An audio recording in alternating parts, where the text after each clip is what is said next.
Richard Montañez was the genius mind behind the flaming hot Cheetos, or so we thought. For a considerable period, the janitor turned executive was widely recognized as the inventor of this beloved snack.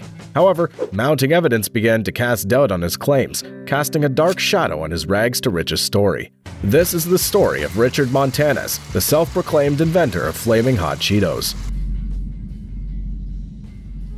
Richard Montañez was born in 1958 to a Mexican-American family in Ontario, California, and was raised in a migrant labor camp in Guasti, an unincorporated community outside of Los Angeles, in a one-room apartment with his father, mother, and grandfather, together with his 10 siblings.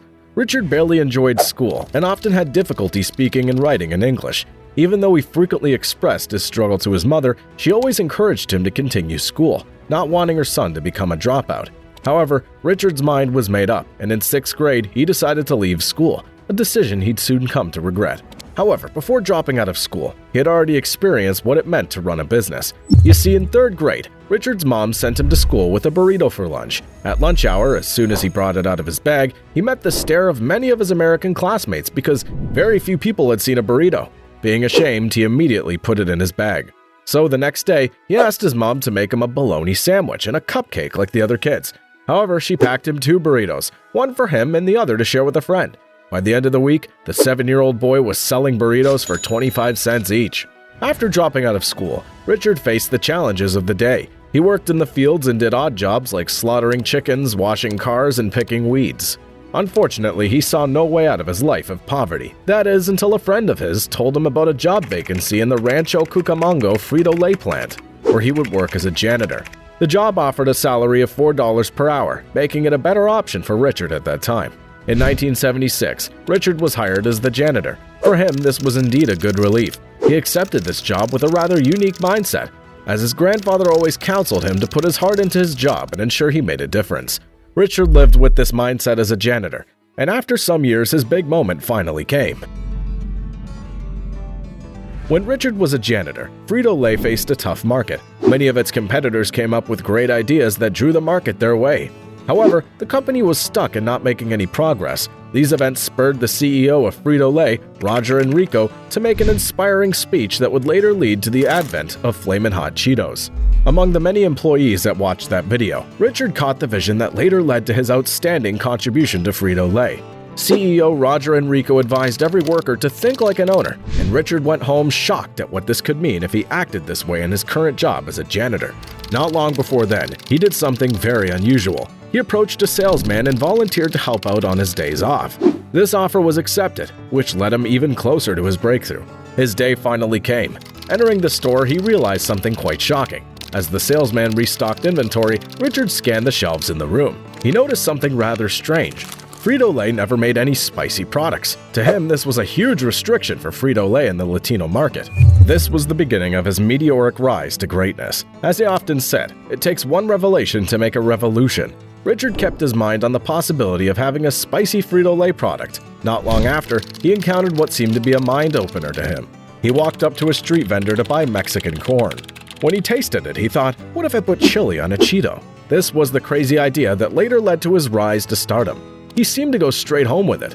He shared this idea with his wife, and they both tried it out. According to Richard's account, when a Cheetos machine broke down, he took home a batch of unflavored snacks and seasoned them with spices akin to Mexican street corn. Together with his wife, they finally came up with something that had the potential for success after many trials. After sharing this newly found product with family and friends who were blown away by this idea, they went on to share it with colleagues in their office. Having received much encouragement from a coworker in the factory, he decided to share his idea with the CEO. In 1991, after working as the company's janitor for more than a decade, Richard got Enrico's contact information from the company's contact book and put a call through to him. However, he was ignorant of the company's protocol. Only another president of a division in the company was allowed to call the CEO. He often recounts how the CEO's assistant asked him multiple questions, only to be surprised that a janitor put a call across to the CEO. He was finally granted direct access. Having shared his idea with him, Enrico assured him that he would be around in 2 weeks. As soon as his call with Mr. CEO ended, multiple calls were made from the CEO to the plant manager in search of who this protocol breaker was. Being fully identified, his plant manager stormed up to Richard and said, "Who do you think you are? "Do you know what you just did? Everyone will be coming, and you'll have to give a presentation." Richard was alarmed. He flunked English while in school. What was he gonna do? He went home that day almost paralyzed with fear. His wife, however, encouraged him not to give up. They went into the public library to get materials they could use to develop a marketing strategy. They found the right book. Richard and his wife copied the first 5 paragraphs of this marketing book, and before the day ended, they had made customized bags for 100 samples. The next day, he walked confidently into the boardroom with ironed clothes, his newly purchased $3 tie, and a mind that believed in himself. He stepped into the room filled with about 100 executives waiting to hear what this janitor had to say. Before concluding his presentation, an executive interrupted him with a question. "How much market share do you think you can get?" He never thought of this. However, he remembered an experience he had in the 3rd grade that taught him never to doubt himself. With his hands thrown wide open, he responded, "How much market share?" Amazed by his response, the CEO stood up and requested that he put his mop away. This was a turning point in the life of Richard Montañez. His best days were yet to be seen. Richard said in an interview with Omar Alada that every child's born a genius. Unfortunately, with time, they begin to die out because the world begins to tell people that they're not brilliant. This seemed to be the case of his own life. According to records at Frito-Lay, Richard was promoted to a machinist operator position by October 1977 and was a senior machinist operator in autumn 1993.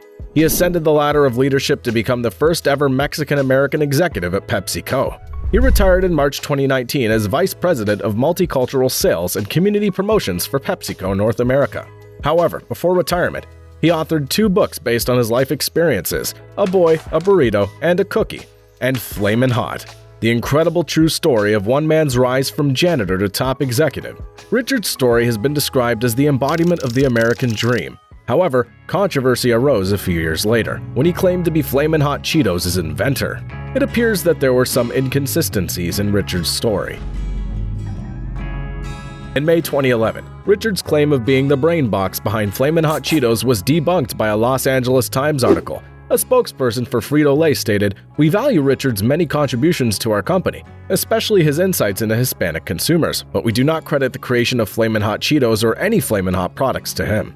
Further investigation showed that his claims did not line up with other events in the product's release timeline. The internal investigation was prompted by a complaint in 2018 from Lynn Greenfeld, a former employee who managed the team that developed the spicy snack designed to compete with spicy snacks sold in the inner-city mini-marts of the Midwest.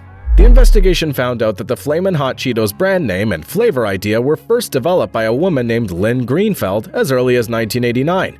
Greenfeld, who now goes by her married name, Lamel, said she's very proud of leading the team that put Flamin' Hots into the world and for coming up with the Flamin' Hot brand name.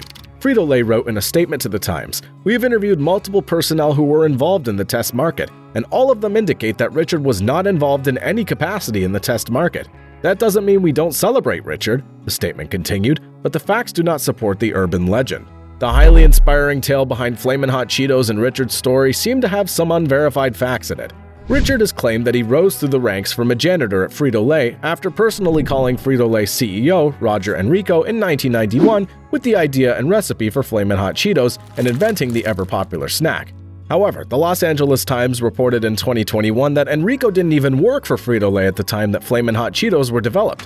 In a statement, Frito-Lay also noted, "According to our records, McCormick, Frito-Lay's longtime seasoning supplier, developed the Flamin' Hot seasoning and sent initial samples to Frito-Lay on December 15, 1989. This is essentially the same seasoning Frito-Lay uses today." The Times reports that Greenfeld came up with the Flamin' Hot name and was instrumental in getting the product to markets across America. It's disappointing that 20 years later, someone who played no role in this project would begin to claim our experience as his own, and then personally profit from it, she added. However, in an interview with Variety, Richard went on to say, "I don't know what the other parts of the country, the other divisions, I don't know what they were doing. I won't even try to dispute that lady because I don't know. All I can tell you is what I did. All I have is my history and what I did in my kitchen." According to the Los Angeles Times, Montañez did come up with the idea of Flamin' Hot popcorn, an extension of the Flamin' Hot brand. Other sources in the Times piece also agree with the fact and came up with impressive ideas, including Sobrecitas. Despite all the opposing reactions to Richard's claims, he still emphasizes that he was the one who created Flamin' Hot Cheetos. He explains to Variety after the LA Times article that he was pushed out of development before the test markets and that his contributions were not documented due to his low position in the company. While this has remained an unsolved puzzle for the public, Richard Montañez is still held in high esteem, considering his contributions to the growth of PepsiCo and the snack industry at large.